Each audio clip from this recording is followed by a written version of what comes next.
The Secretary of State in Kansas asked the federal judge to block the release of his sworn deposition, the Topeka Capital-Journal reported Thursday. Secretary of State Kris Kobach is the Republican Party nominee for governor in Kansas and has found himself in a surprisingly close race against State Sen. Laura Kelly, DKs. An attorney in the Secretary of State's office, Sue Becker, filed documents Wednesday arguing that the release of the deposition's videotape would cause permanent, irreparable harm to Kobach's political campaign. A majority of the videotape was shown during the U.S. District Court trial, and a transcript of Kobach's statements in the deposition taken by the ACLU was previously made public.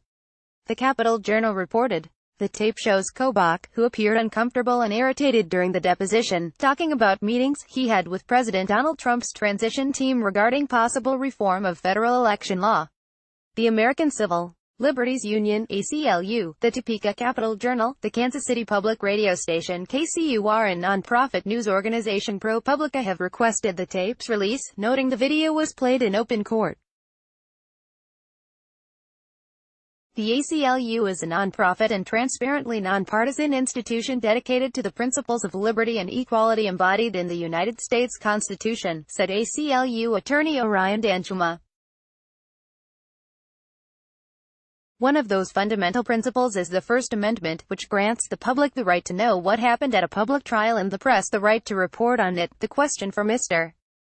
Kobach is why he is so desperate to hide his own sworn testimony from the people of Kansas, Danjuma added.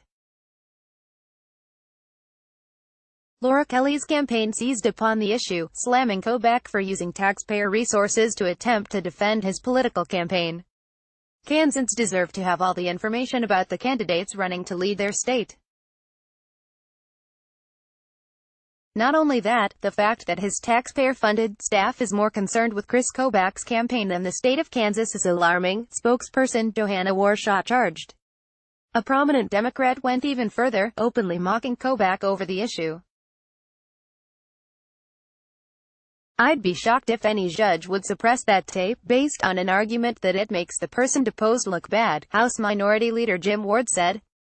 "Kris, put on your big boy pants. You're playing for the most important job in Kansas." Kelly's campaign has received support from a former GOP governor, 2 former GOP U.S. senators, a former chair of the Kansas Republican Party, and over 30 current and former GOP legislators.